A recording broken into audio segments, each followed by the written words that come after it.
Nous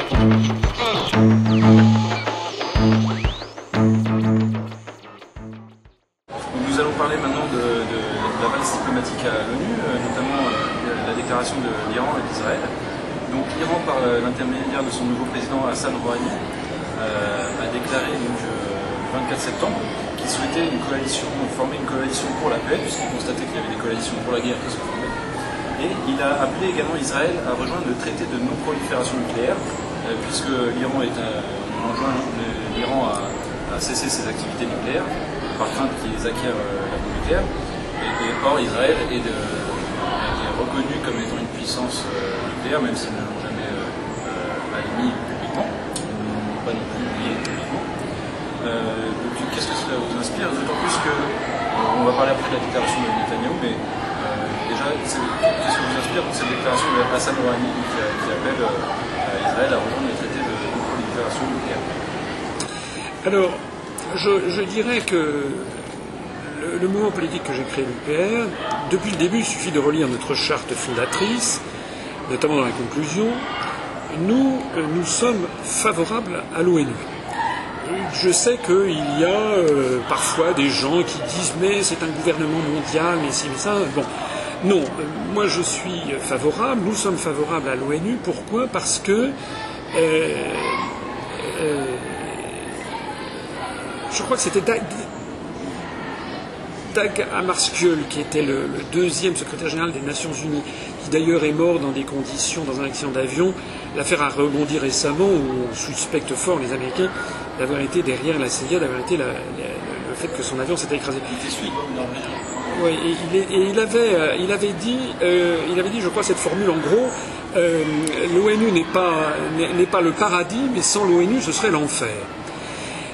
Je trouve que c'est une bonne formule. Bien sûr que l'ONU peut être critiquée. C'est incontestable, il y a eu énormément d'échecs. Mais néanmoins... Ça fait 10-15 ans qu'on parle d'ailleurs de réformer l'ONU. Voilà. Alors c'est très difficile, c'est un système un peu autobloquant pour des raisons que j'expliquerai si ça vous intéresse. Mais il n'en demeure pas moins que l'ONU a le mérite d'être le forum mondial où il y a quasiment tous les États de la planète, pratiquement tous maintenant. Deuxièmement, c'est là que s'élabore la jurisdiction, c'est là qu'on dit le droit international. Lorsqu'il y a une assemblée générale de l'Organisation des Nations Unies qui vote une résolution, ou lorsque le Conseil de sécurité prend une décision, c'est intégré au droit international. Et ce qui sépare, je le dis souvent, ce qui sépare la barbarie de la civilisation, c'est le droit. Or, le droit international est une discipline qui est apparue à peu près au XVIIe siècle, avec notamment, ça avait commencé dès les trêves de Dieu, notamment en France, sous l'influence des évêques et du pontificat au XIIe siècle, on essayait de réglementer la guerre. Il y avait ce qu'on appelait la trêve de Dieu, la paix de Dieu, on empêchait les seigneurs de se battre pendant par exemple, ils n'avaient pas le droit de se battre le samedi, le dimanche, le lundi, et puis ils n'avaient pas le droit de se battre pendant la période de l'Avent, c'est-à-dire avant Noël, ils n'avaient pas le droit de se battre pendant la période pascale. Donc tout ça, c'est des acquis qui avaient progressé dans l'Europe médiévale. Après ça, je fais très vite, à partir du XVIIe siècle, il y a un juriste qui s'appelait Hugo von Groth, qui était néerlandais, et qui a écrit un livre sous le nom latinisé de Grotius, et on considère que c'est lui le fondateur du droit international. Depuis lors, le droit international s'est beaucoup développé, notamment avec la conférence sur la paix, le congrès de Vienne, par exemple, sur le concert des nations, et puis tout au long du XIXe et du XXe siècle, on a essayé de bâtir cette discipline, qui est une discipline très importante, qui consiste à imposer des règles de droit au fonctionnement entre les États dans le monde, comme un État fait régler des règles de droit entre les individus sur son territoire. Mais évidemment, la difficulté du droit international, c'est qu'il n'y a pas un super État au-dessus pour faire obéir les gens. Donc, voilà, donc ça a été cette dialectique dont on voit le débat que vous citez là, je vais y revenir dans un instant, en est la preuve, c'est que qui fait respecter le droit international? Alors, il y a des gens qui sont critiques de tout, qui ont tendance à dire ça ne sert à rien, voilà. D'ailleurs, je cite souvent Charles de Gaulle, en bien pour une fois le citer en mal. De Gaulle avait appelé l'ONU le machin. Il avait des critiques justifiées à formuler à son encontre, mais je pense qu'il avait tort, parce que je pense que dans le monde d'aujourd'hui, l'idée qu'il y ait une instance internationale où il y ait toutes les nations du monde qui puissent se coordonner, qui puissent éviter la guerre pour régler d'une façon pacifique leurs différends, c'est quand même une très bonne idée. Alors, le droit international, et c'est tout l'intérêt de l'ONU, il a le mérite de recueillir les avis de tout le monde. En France, nous sommes devenus vassalisés, une colonie américaine, on est donc glacis géopolitique américain depuis notamment le traité de Maastricht. C'est contre ça que De Gaulle s'était battu en voulant maintenir la souveraineté et l'indépendance de la France. Maintenant, on est devenu un satellite des États-Unis d'Amérique, comme on disait dans les années 60-70 que la Tchécoslovaquie était un satellite de l'Union soviétique. Comme nous sommes devenus complètement satellisés par les États-Unis d'Amérique, sur les questions du Moyen-Orient, nous n'entendons dans les grands médias, nous n'entendons qu'un seul son de cloche. Le son de cloche d'Israël et des États-Unis, ou bien des États-Unis et d'Israël, sachant qu'il est un secret de polichinelle que les États-Unis soutiennent Israël tout le temps. Je ne sais plus combien de dizaines de résolutions du Conseil de sécurité voilà, ont été bloquées au Conseil de sécurité parce que les États-Unis soutiennent mordicus Israël. Il y a un fort lobby israélien aux États-Unis, bien entendu. Soutiennent mordicus Israël dans tous les cas de figure. Bon. Alors, la déclaration du président iranien, je vais essayer, je marche sur des œufs, parce que c'est des sujets qui sont évidemment extrêmement polémiques et qui enflamment les passions. La déclaration du nouveau président iranien, elle me semble quand même assez habile, et pour tout dire, il me paraît plus habile que son prédécesseur Ahmadinejad. Ahmadinejad qui faisait parfois des déclarations vitrioles, ou en tout cas très dures, notamment contre Israël, contre la politique américaine, ce qui menait parfois à des polémiques. Voilà. Ahmadinejad, Rouhani, son successeur, lui, est plus malin parce qu'il pose la question en termes de droit.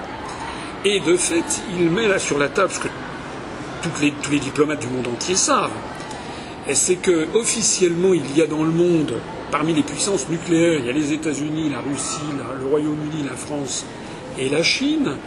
Et puis officieusement, vous avez peut-être l'Afrique du Sud, Israël, le Pakistan, l'Inde, et la Corée du Nord, probablement, qui ont l'arme nucléaire. De surcroît, ces pays, en général, n'ont pas ratifié le traité de non-prolifération nucléaire.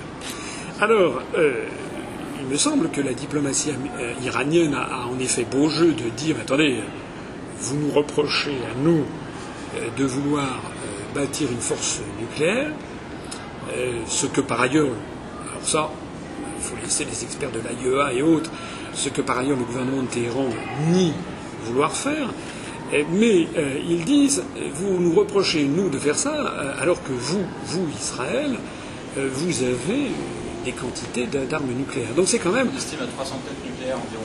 Alors c'est quand même un vrai problème, c'est quand même le deux poids, deux mesures. Je me rends compte que j'ai oublié de préciser aussi que dans la région, il y a aussi les forces nucléaires américaines qui sont présentes. Parce que les forces nucléaires américaines ne sont pas aux États-Unis. Il y en a aux États-Unis, il y a des missiles qui sont situés sur le territoire américain, mais vous avez croise, notamment en Méditerranée ou dans le Golfe, des sous-marins américains qui sont dotés d'ogives nucléaires. Donc, nous, on nous présente l'option, la vision uniquement américano-israélienne d'un pays qui risque effectivement d'être submergé par les pays qui l'entourent. Mais si on jetait un œil sur la situation iranienne, les Iraniens peuvent légitimement aussi avoir le sentiment qu'ils ont au nord un pays qui a l'armement nucléaire, la Russie, qu'ils ont à l'est deux pays qui ont l'armement nucléaire, qui sont l'Inde et le Pakistan, qu'ils ont au sud des forces nucléaires stratégiques américaines qui sont dans les sous-marins embarqués, et qu'ils ont à l'ouest l'État d'Israël qui lui-même a des ogives nucléaires. Et puis avec l'invasion de l'Irak et de l'Afghanistan, il y a des bases américaines de fait tout autour voilà. de l'Iran. En plus, il y a des bases américaines tout autour de l'Iran. Donc moi, mon sentiment personnel, c'est d'ailleurs c'est ce qu'on dit tout le temps, c'est qu'il faudrait, en revenir aux fondamentaux de l'Organisation des Nations Unies. Il faudrait en revenir. Actuellement, le problème de l'ONU, c'est qu'elle a été prise en otage. Dans les années 60-70, elle a été prise en otage souvent par l'Union soviétique. Maintenant, il n'y a plus l'Union soviétique. Et maintenant, la Russie, au contraire, est devenue presque s'est acheté une conduite en termes de respect du droit international. On l'a vu sur la Syrie. En revanche, elle est prise en otage par les États-Unis. Les États-Unis qui, d'abord, abritent sur leur sol, sur leur territoire, le siège de l'ONU. Vous avez peut-être vu d'ailleurs que lors de sa déclaration récente à la tribune de l'ONU, le président bolivien Evo Morales a demandé que le siège de l'ONU soit sorti des États-Unis, soit transféré dans un autre pays parce qu'il y a des menaces qui sont effectuées par les Américains sur les délégations qui se rendent à l'ONU. Normalement, le gouvernement américain n'a pas le droit d'interdire, même à son pire ennemi, de venir sur le sol américain à New York pour aller à l'ONU. Ça fait partie des conventions internationales. Néanmoins, les Américains prennent leurs aises avec ça. Les Américains également sont le premier bailleur de fonds de l'ONU. Ils ont d'ailleurs souvent des arriérés fondamentaux colossaux qui empêchent l'ONU de fonctionner. Je crois me rappeler, excusez-moi aussi, que pendant la crise d'Irak, avec l'affaire des inspecteurs internationaux, les rapports de la IEA étaient photocopiés avant d'être diffusés à l'ONU. Ils étaient photocopiés par les services américains. Oui, alors, en plus, comme ça se situe sur le territoire américain, la NSA, qui déjà a tous les moyens du monde pour surveiller, c'est encore plus facile pour eux. On l'a vu, on a appris que toute la délégation française, mais aussi les délégations étrangères, sont espionnés à l'ONU. Il faudrait donc, je pense que les années qui viennent, les décennies qui viennent, on l'a à peine évoqué tout à l'heure, vont être marquées par un déclin de la puissance américaine qui a déjà commencé. Je pense qu'il va se concrétiser de plus en plus dans les années qui viennent.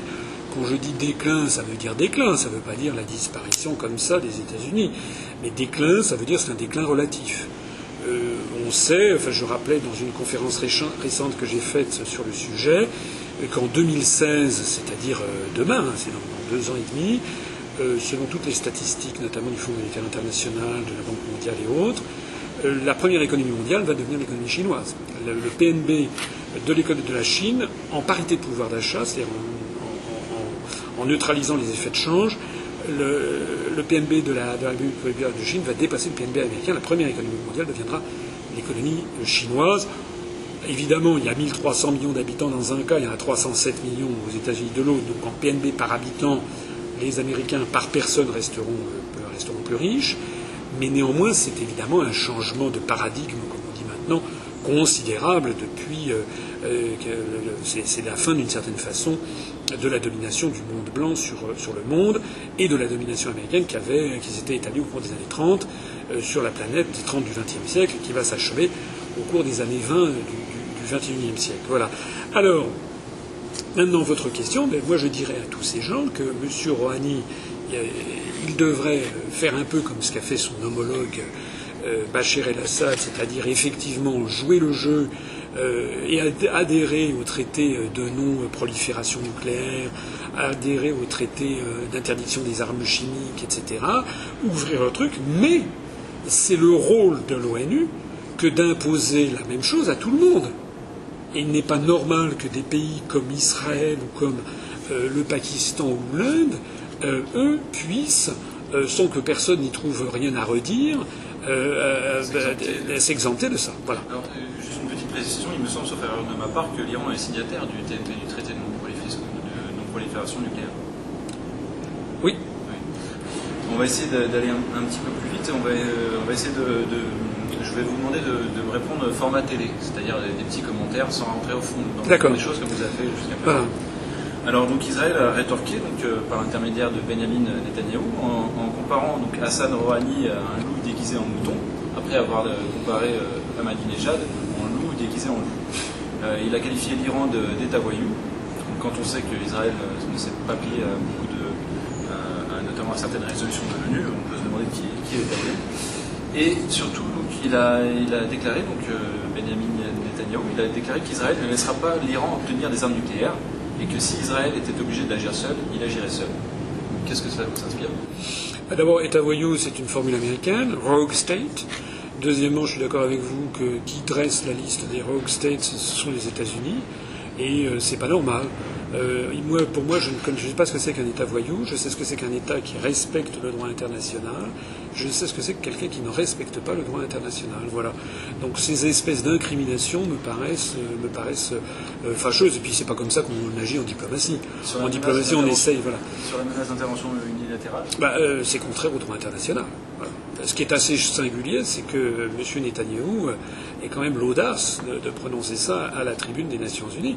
Je rappelle que les États, comme un individu en France n'a pas le droit de se faire justice lui-même. J'en parle parce qu'il y a eu une polémique récente là, sur l'affaire d'un bijoutier à Nice, vous savez, où il y a eu des gens qui se sont montés au créneau. Il s'est mis dans son tort. Les gens n'ont pas le droit de faire justice eux-mêmes. A fortiori de tuer quelqu'un. Évidemment, ça n'exempte pas, bien entendu, ce qui s'est passé, le fait qu'il a été volé et cambriolé.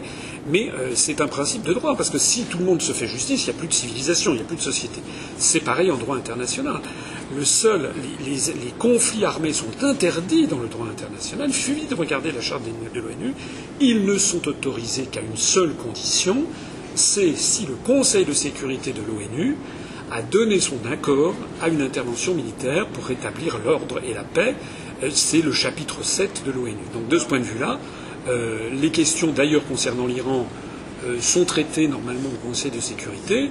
Israël commettrait un vrai délit en termes internationaux si se mettait à attaquer sans l'aval du Conseil de sécurité. Et au-delà du droit international, c'est vrai qu'en plus c'est une situation, le Proche-Orient est une poudre de hier, et une attaque frontale de l'Iran par Israël, ça pourrait dégénérer assez facilement. Évidemment, c'est comme ça l'affaire de la Syrie. On a été pas très loin du déclenchement d'un véritable conflit régional qui aurait peut-être même pu dégénérer en Troisième Guerre mondiale. Et il faut reconnaître de ce point de vue-là l'extraordinaire maîtrise de soi de la direction russe, M. Poutine et son ministre des Affaires étrangères Lavrov, qui d'ailleurs ont fait respecter le droit. Alors on va parler maintenant d'un fait divers, mais qui est quand même pas neutre au niveau diplomatique. Marion Castin, donc diplomate français, donc attaché culturel du consulat de France à Jérusalem, a été molestée donc, dans les territoires occupés et a été expulsée d'Israël sans que M. Hollande ne trouve rien à redire. Qu'est-ce que ça vous inspire ? Moi, je ne sais pas ce qui s'est dit, je ne sais pas ce que M. Hollande a dit, etc. Ce que je sais normalement, là aussi, il y a des règles de droit. Les règles de droit, c'est ce qu'on appelle les privilèges et immunités diplomatiques du corps diplomatique. Donc déjà, ce qu'il faudrait savoir, c'est est-ce que cette jeune femme avait ou non le statut diplomatique. C'est la première chose à vérifier, parce que parfois, il y en a qui ont des titres sans en avoir les fonctions, mais il semble que oui.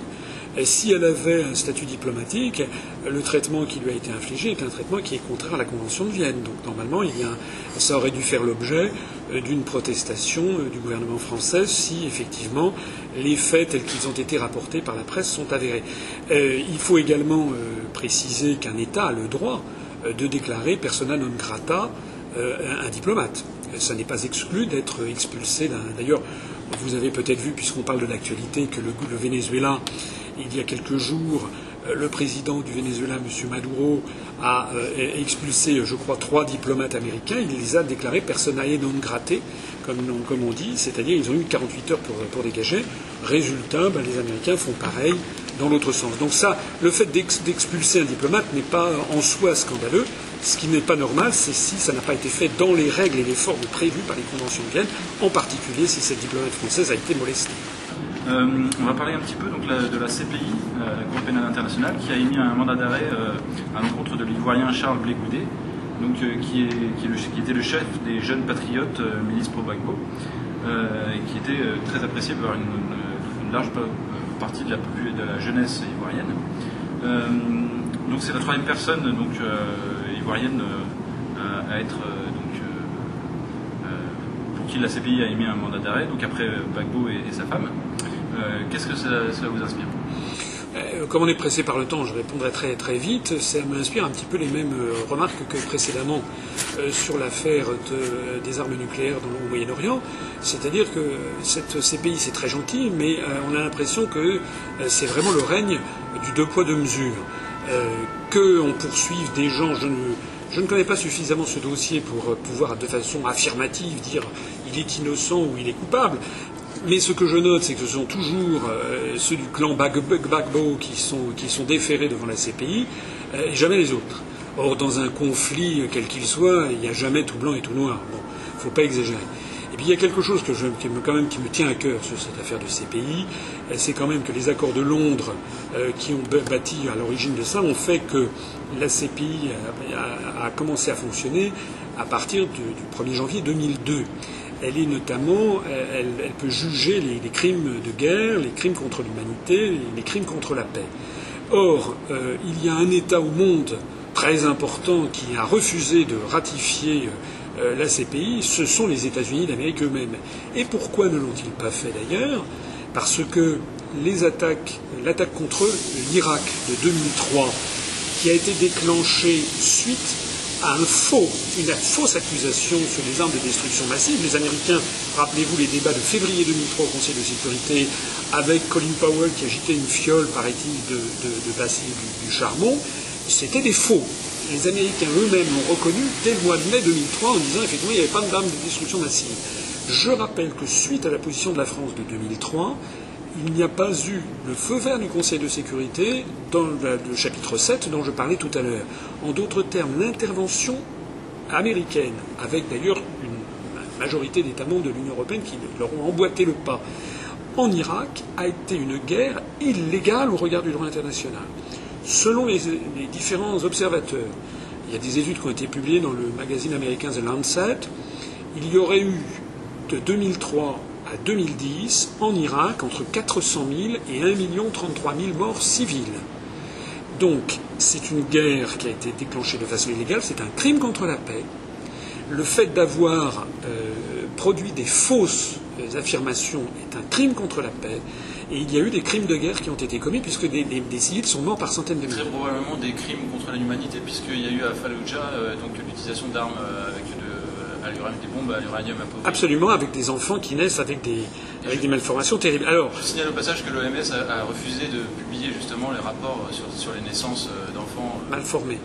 Alors, dans ces conditions, eh bien, normalement, les responsables politiques et militaires qui ont commis ça, normalement, devraient être déférés devant la Cour pénale internationale, en particulier le président américain et le Premier ministre. Ça n'est pas uniquement une vue de l'esprit. Vous savez peut-être qu'en 2010, il y a eu un tribunal qui s'est réuni en Malaisie, dans la capitale de la Malaisie, à Kuala Lumpur, à l'initiative du Premier ministre malaisien, le Dr Mohamed Mahathir, et avec des juristes, mais des juristes qui ne sont pas de la sphère occidentale, et qui ont condamné, qui ont jugé coupables George W. Bush et Anthony Blair, coupables de crimes de guerre et crimes contre l'humanité, et qui ont lancé à leur encontre des mandats d'arrêt internationaux. Alors, évidemment, certains occidentaux pourront ricaner grassement en disant oui, mais ce sont des Malaisiens.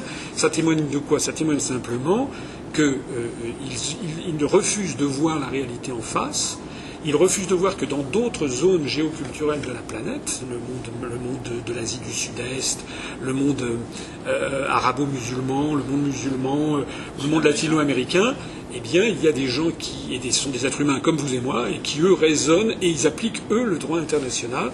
Voilà. Donc, je termine ici mon propos. Encore une fois, j'ai été long, mais cette affaire de ces pays, c'est ce que ça m'inspire. Je ne sais pas si ce monsieur, le responsable de la jeunesse des Ivoiriens du temps de Gbagbo, méritait d'être déféré devant la CPI, mais ce dont je suis sûr, c'est que le président américain, les hauts dignitaires américains, et puis également ceux qui, en Europe occidentale, ont emboîté le pas aux États-Unis sur l'affaire de la guerre en Irak, comme le Premier ministre Anthony Blair, comme M. José Barroso, Premier ministre du Portugal à l'époque, ou comme le Premier ministre espagnol, M. Aznar à l'époque, mériteraient d'être déférés devant la Cour pénale. Et puis, ça serait aux juges, en fonction du droit international, de dire s'ils sont coupables ou innocents. Mais en tout cas, oui, il y a des éléments matériels extrêmement forts pour qu'ils soient déférés. Oui, la CPI, pour l'instant, c'est un petit peu la justice des vainqueurs. Voilà. On va parler maintenant donc de la Gambie et ce petit État anglophone qui est au sud du Sénégal et qui vient de quitter le Commonwealth et dont le président a déclaré qu'il ne souhaitait plus l'influence des ONG et des associations occidentales dans son pays et que lui, président, il n'y aurait pas de femmes qui se marieraient avec des femmes ni des hommes qui se marieraient avec des hommes dans son pays. Qu'est-ce que cela vous inspire, le fait que ce pays quitte le Commonwealth, un acte d'indépendance quelque part? Alors d'abord, la Gambie n'est pas exactement au sud du Sénégal, elle est enclavée dans le Sénégal, puisqu'il y a partie du Sénégal, la Casamance, qui est en dessous. Deuxièmement, c'est un petit pays, effectivement anglophone. Qu'est-ce que ça m'inspire ? Ça m'inspire que c'est un pays libre et souverain, qu'il a le droit de faire ce qu'il veut.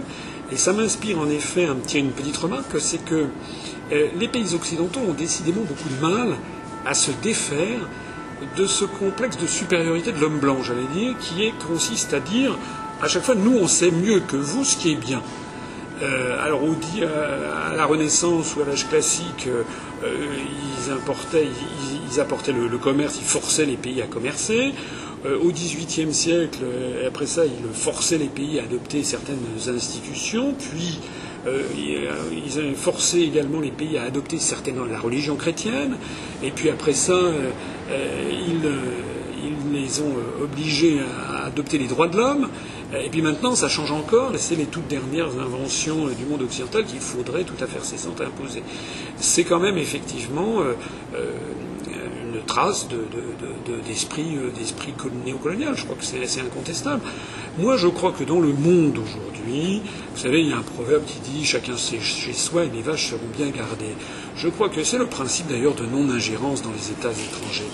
Vous savez, dans les années 80, il y a des gens comme le Médecins sans frontières, le docteur Bernard Kouchner et autres, qui nous ont expliqué qu'il fallait absolument le droit d'ingérence, c'était très très important. Mais quand on respecte le principe de non-ingérence, certains régimes peuvent commettre des crimes à l'encontre de leur propre population, c'est vrai. Il faut trouver des instruments qui permettent d'essayer d'empêcher ça de façon pacifique, sans doute au niveau du droit international, peut-être des procédures d'embargo. Mais ce qui est pire encore, c'est le droit d'ingérence. Parce que le droit d'ingérence, c'est en fait c'est le droit du plus fort. C'est la suppression du droit international. Ça veut dire que c'est le plus fort qui impose son point de vue. Il y a un truc, c'est pas le plus faible qui va s'ingérer chez le plus fort. Sur ces questions de mœurs que vous évoquez, il y a quelque chose qui est quand même assez singulier. Je pense par exemple à une zone du monde que je connais assez bien, qui est le Pacifique Sud. Au XIXe siècle, ce sont des petits pays, les micro-États, la Polynésie, les Tonga, les Samoa, les Fidji, les Nouvelles-Hébrides, la Papouasie-Nouvelle-Guinée, tous ces États de Mélanésie, de Polynésie ou de Micronésie ont été découverts sur le tard, vers la fin du XVIIIe siècle, notamment par le capitaine Cook. Et tout au long du XIXe siècle, il y a eu une espèce de compétition entre la France et l'Angleterre pour envoyer des missionnaires. Les missionnaires anglais étaient protestants, les missionnaires français étaient catholiques. Et dans un cas comme dans l'autre, ces missionnaires arrivaient dans ces pays où le temps et le climat est assez clément, et il se trouve que les naturels, les indigènes, comme on disait à l'époque, ils vivaient un peu dans la tenue d'Ève et Adam, quoi. En gros, à peu près, avec parfois éventuellement un cache-sexe. Et ça a offusqué la pruderie du XIXe siècle, et donc les puissances, France et Angleterre, et les missionnaires qui allaient avec, ont imposé à toutes ces populations, notamment aux femmes, ce qu'on appelle des robes mission, c'est-à-dire ça commence ici et ça va jusqu'aux pieds. Si vous avez vu déjà si vous êtes allé dans ces régions, allez voir les populations de Mélanésie, par exemple, ce qu'on appelle les robes mission. Bien. Maintenant, fin du XXe, début du XXIe siècle, les mêmes puissances occidentales font débarquer des charters de touristes avec des femmes qui font du bronzage intégral, ou des hommes aussi. Ils se scandalisent du fait que ça scandalise les populations locales. C'est quand même extraordinaire. C'est-à-dire, c'est à chaque fois les Blancs qui fixent ce qui est juste. Voilà. Sur cette affaire que vous évoquiez, là, sur le mariage pour tous que refuse le président gambien, écoutez, c'est aussi là aussi, sur longue période historique, les Occidentaux ne savent pas ce qu'ils veulent. Le plus sage serait quand même que dans le monde d'aujourd'hui, on respecte l'identité et la souveraineté des autres peuples du monde, et puis voilà, chacun fait ce qu'il veut. Alors on va parler maintenant de la chute de Nikolaos Mikaloliakos, surnommé par une partie de la presse le petit Führer grec, qui est donc le président du parti Bloc Doré, donc en Grèce, qui vient d'être arrêté suite au meurtre du rappeur Pavlos Fyssas, la mouvance antifasciste. Donc, il semblerait donc que le Georges Patelis, le patron de la cellule Bloc Doré du quartier de Nikaï, soit effectivement le commanditaire de ce meurtre. Et donc le président Nikolaos Mikaloliakos vient donc d'être emprisonné. Qu'est-ce que cela vous inspire ? D'abord, que c'est bien s'il a commis un meurtre ou commandité un meurtre, c'est tout à fait naturel qu'il soit emprisonné. Si par ailleurs moi je ne connais pas suffisamment la législation intérieure grecque, mais si effectivement c'est un parti qui est ouvertement raciste, antisémite et autres, je ne trouverais pas forcément scandaleux qu'il puisse être interdit, voilà, si par ailleurs il prône l'action violente. En France aussi, on interdit régulièrement des mouvements politiques violents. Ce sur quoi je voudrais quand même insister, j'ai déjà eu l'occasion d'en parler dans mes conférences, enfin en marge de mes conférences, dans les questions-réponses, c'est que je trouve mystérieuse cette affaire de Groupe Doré, puisque en Grèce, il y avait un parti politique d'extrême droite, auparavant, disons de droite extrême, qui s'appelait le Laios, et qui, d'un seul coup, s'est vu déborder sur la droite par ce mouvement Aube Dorée dont tous les médias ont donné le maximum de retentissement. C'est un parti ouvertement néo-nazi, même dans sa gestuelle, dans ses analyses, etc. Bon. Et précision importante, c'est aussi un parti qui s'est déclaré contre l'Europe et contre l'euro. Moi, ce que j'ai du mal à ne pas y voir, ou plus exactement, mon flair, c'est que si ce mouvement a été mis en avant dans les médias, c'est pour diaboliser l'opposition. Évidemment, c'est pour alors que la situation en Grèce est épouvantable, c'est pour faire croire aux gens que vouloir sortir de l'Europe ou vouloir sortir de l'euro, ce serait égal Groupe Doré, égal Troisième Reich. C'est donc une stratégie d'amalgame qui est constamment mise en avant dans les médias, et c'est pour ça que Groupe Doré a eu ce retentissement. Je vous laisse imaginer ce que j'en pense sur la situation politique française. Vous savez très bien qu'en France, avec un mouvement qui a été le Front National, pour ne pas le nommer, que je ne compare pas à Groupe Doré, il ne faut pas exagérer, mais le Front National qui, quoique dans un certain nombre de ces dérapages peuvent l'assimiler, mais le Front National de notre époque n'est pas quand même comparable, mais le Front National a été médiatisé constamment depuis 1983, pas avant. De 72 à 83, il n'avait accès à aucun média, mais depuis 83, il est constamment mis en avant, on le voit encore ces jours-ci d'ailleurs, pour faire croire à la population que être pour la sortie de l'Union européenne et de l'euro, ce serait pour le Front National. Et comme tous les 6 mois, M. Le Pen, Mme Le Pen font un dérapage, comme on dit, à ce moment-là, on dit aux gens « Ah, vous voulez sortir de l'Europe ? C'est que vous êtes comme Le Pen, donc vous êtes des fachos. » C'est quelque chose, vous le savez bien, nos adhérents, nos militants, nos sympathisants, ils sont confrontés toute la journée, constamment, quand ils parlent autour d'eux de nos analyses. Pour beaucoup de gens dans la population, il suffit de dire ça, c'est comme une espèce de formule sacramentelle. Ah non, je n'écoute pas vos analyses parce que vous êtes proche du FN. Une sorte de réflexe de Pavlov. Alors on va changer complètement de sujet de continent. On va parler d'un drame monumental, puisqu'on va parler de Fukushima au Japon. Et donc récemment, ils viennent d'annoncer encore une nouvelle fuite d'eau radioactive. Qu'est-ce que vous pensez de cette situation catastrophique ? Je pense que c'est un drame. Je dois avouer que ça donne à réfléchir, puisque les Japonais étaient l'un des pays du monde, avec la France, à avoir le plus développé l'énergie nucléaire sur leur propre territoire, ce qui était d'ailleurs un peu paradoxal, puisque c'est le seul peuple au monde à avoir été atomisé, à avoir reçu 2 bombes atomiques sur la tête par les Américains à Hiroshima et Nagasaki, ce qui, soit dit en passant, pourrait aussi être qualifié de crime de guerre d'ailleurs. Enfin, fermons la parenthèse. Le fait que la situation soit comme ça, à ce point mauvaise, le fait que d'ailleurs, sauf erreur de ma part, je crois qu'ils ont arrêté le dernier réacteur nucléaire en fonctionnement, donne à réfléchir.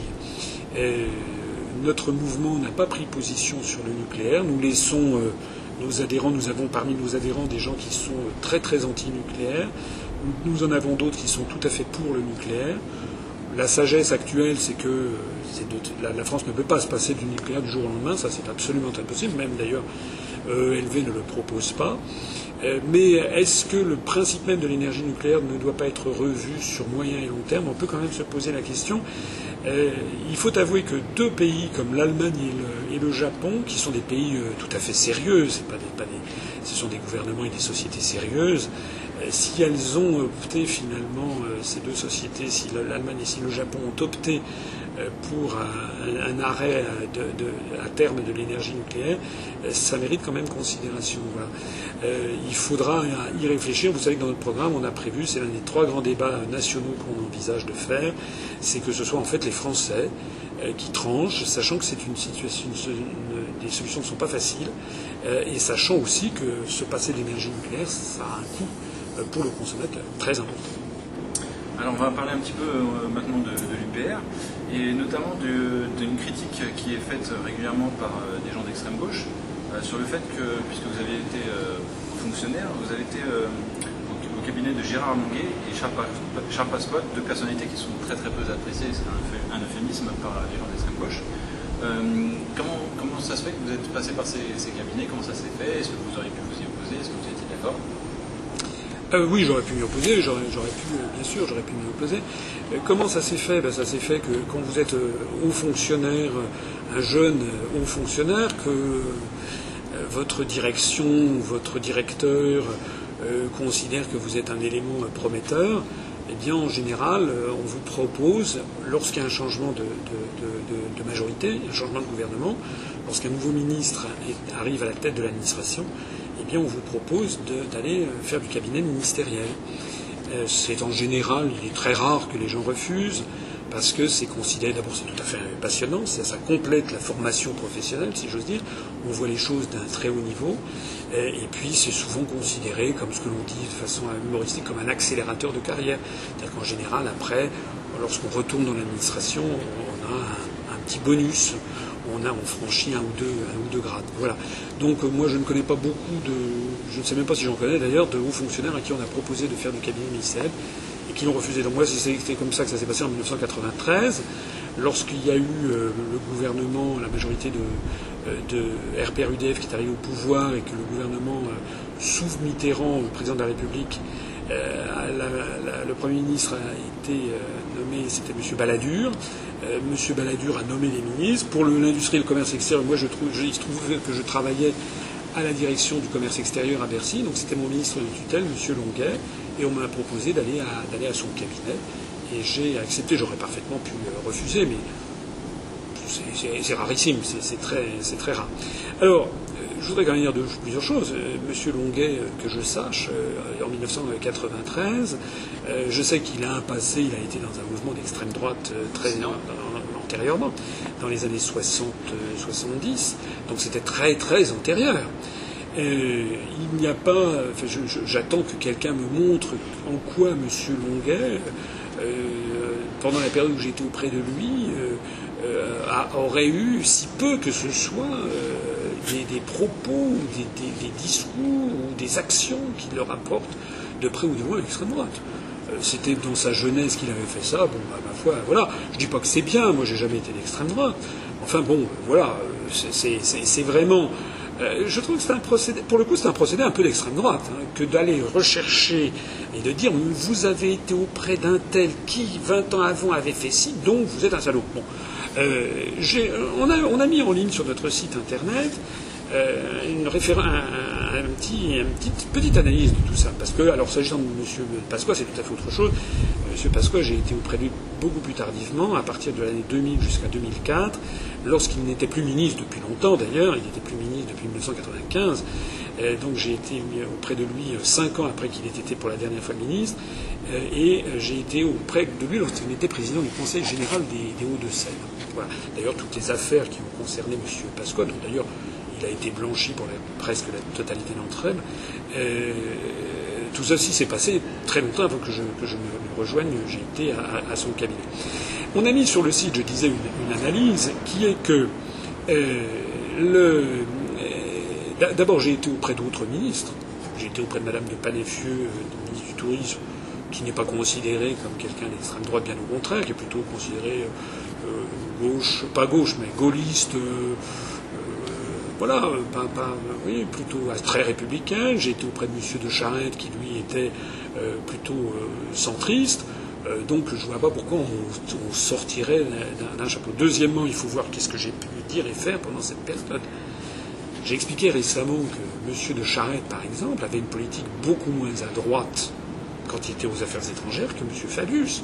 On n'a jamais vu ça. M. Fabius, ministre français des Affaires étrangères, qui a dit, en parlant de Bachar el-Assad, cet homme ne mérite pas de vivre. J'ai jamais entendu ça, moi. Je ne sais même pas si Ribbentrop, le ministre des Affaires étrangères d'Hitler, avait osé dire ça d'un chef d'État en exercice. Bon, par ailleurs, l'alignement complet de la diplomatie française sur les États-Unis et le caractère belliciste à tout craint contre la Libye, contre la Syrie, la Libye avec Sarkozy, la Syrie avec... Moi, je rappelle que lorsque j'étais au cabinet de M. de Charette, M. de Charette, lui, avait passé 3 semaines, étant ministre, à faire la navette entre Tel Aviv, Le Caire, Gaza, Damas, Amman, les différentes comment dirais-je, capitale de la région pour essayer de faire prévaloir un règlement de paix. Je le dis d'autant plus d'ailleurs que ce n'était pas de ces sujets-là que je m'occupais à son cabinet, donc je ne m'envoie pas des fleurs, je dis simplement la vérité. C'est que sous Chirac, et moi je ne suis pas là pour défendre Chirac, mais sous Chirac quand même, on s'est opposé à la guerre en Irak avec Dominique Villepin, et sous Chirac en 2003, et en 1995-96, quand j'étais auprès de M. de Charette, on a eu une diplomatie qui était beaucoup plus pacifiste et beaucoup plus à gauche, si j'ose dire, que l'actuelle diplomatie française. Mais je voudrais quand même terminer en disant que ces gens-là feraient bien d'aller, s'ils font ce genre d'investigation, il faut qu'ils le fassent pour tout le monde. C'est toujours la même chose, hein, les deux poids, deux mesures. Monsieur Mélenchon, par exemple, a été très proche de François Mitterrand. François Mitterrand, je rappelle qu'il a eu la Francisque 2202 du maréchal Pétain en avril 1942. Pour obtenir cette décoration, il fallait, la demander, deuxièmement, être présenté par 2 parrains, et troisièmement, signer une déclaration en disant « Je fais don de ma personne au maréchal Pétain, comme lui-même a fait don de sa personne à la France ». Alors, est-ce que les gens que vous me citez vont reprocher à M. Mélenchon d'avoir été un des très proches de François Mitterrand, François Hollande aussi d'ailleurs? Tout ce petit personnel politique a été très proche de François Mitterrand. Je rappelle que François Mitterrand, ça ne remonte pas seulement aux années 1942. François Mitterrand, je rappelle que pendant son septennat, enfin son double septennat, il a protégé le responsable de René Bousquet, le responsable de la rafle du Veldiv, qui faisait l'objet de poursuites de crimes contre l'humanité. Il a bloqué la justice française. Hein, et dans son entourage à l'époque, il y avait Jospin, il y avait Mélenchon, il y avait Hollande. Hein, alors que personne n'a jamais, M. Longuet était trop jeune, n'a jamais été mêlé à des affaires au niveau de l'État, là. C'est au niveau de l'État. Hein. Alors, qu'on ne fasse pas dire ce que je ne veux pas dire. Moi, je ne reproche jamais à François Hollande, à Mélenchon, voilà, parce que moi, je ne suis pas favorable à la responsabilité par amalgame. Bon, ils ont été auprès d'un homme, François Mitterrand, qui avait évolué. Je dirais même, excusez-moi, la culpabilité par contamination. Voilà. Ça c'est un procédé fascisant, en fait. Donc moi, je ne le pratique jamais. C'est pas parce que Mélenchon a été auprès de François Mitterrand il y a 20 ans que François Mitterrand a le parcours que je vous ai dit, et que même encore dans les années 80-90, il avait des amitiés quand même très, très suspectes. C'est pas pour autant que je vais aller reprocher à M. Mélenchon. Moi, je juge M. Mélenchon sur ce qu'il dit, sur ce qu'il fait. Il y a déjà suffisamment à dire. D'ailleurs, voilà. Autrement dit, je trouve que ce sont des critiques qui sont assez médiocres, même tout à fait médiocres, qui sont bas de gamme, et qui sont, dans leur état d'esprit, qui sont justement ce qu'ils prétendent dénoncer, c'est-à-dire fascisants. Il ferait mieux d'aller critiquer votre programme plutôt que... Voilà. Il ferait mieux d'aller critiquer mes analyses et mon programme. Bien, François Asselineau, je vous remercie beaucoup. Je rappelle que le 9 octobre, vous serez en conférence à Pierre-Laye dans le 95, une conférence qui portera sur... Dans le 95, donc, qui portera sur la tromperie universelle comme mode de gouvernement. J'ai déjà fait cette conférence, mais elle sera... Comme à chaque fois que je le fais, elle sera enrichie. Dans les dernières versions de mes conférences, j'essaye d'ailleurs de mettre maintenant des petits passages vidéo. Ça permet de faire des césures qui sont plus attractives. J'en profite pour vous signaler que j'ai le plaisir de constater qu'il y a de plus en plus de monde à mes conférences. Et donc votre université d'automne, la deuxième université, si je ne me trompe pas, aura lieu le 18, 19, 20 octobre à côté de Tours. Voilà. Donc alors, nous réunirons les responsables en Conseil national le vendredi après-midi du 18, mais l'université proprement dite commencera à 19h le vendredi, avec une conférence que je ferai le premier soir dont le thème sera « L'Europe, c'est la guerre ». Et puis le lendemain, nous aurons toute une série de tables rondes. Avec le matin, ça sera consacré aux questions géostratégiques, avec des responsables, des gens, enfin les personnes qui visionnent cette vidéo peuvent aller sur notre site internet. Ils auront la liste de toutes ces tables rondes, des géostratèges, quelqu'un qui viendra de Moscou, Xavier Moreau, qui a écrit un ouvrage qui s'appelle La Nouvelle Grande Russie. L'après-midi, nous aurons une table ronde sur les questions concernant l'euro, avec notamment Olivier Berruyer, qui est un blogueur assez connu et qui a écrit des ouvrages, qui a fait le blog écrise.fr. Et puis également Philippe Murer, qui est professeur associé à la Sorbonne. Et puis ensuite, nous terminerons par une autre table ronde, qui elle sera, à mon avis, tout à fait intéressante, sur les origines de la construction européenne, donc une table ronde qui durera au moins 2 heures, où nous aurons Annie Lacroix-Ries, qui est, comme vous le savez peut-être, une historienne engagée communiste au pôle de renaissance communiste en France, et qui a écrit plusieurs ouvrages à sensation, notamment 2 livres qui s'appellent Le choix de la défaite et un autre Industriels et banquiers sous l'occupation, et qui a également fait un petit opuscule sur les origines de la construction européenne avec les États-Unis et l'Allemagne. Et donc à cette table ronde, il y aura également Jean Bricmont, qui est un physicien belge, professeur d'université à l'Université de Libre de Bruxelles, qui a coécrit un ouvrage avec Noam Chomsky, l'intellectuel de gauche américain qui vit en Californie.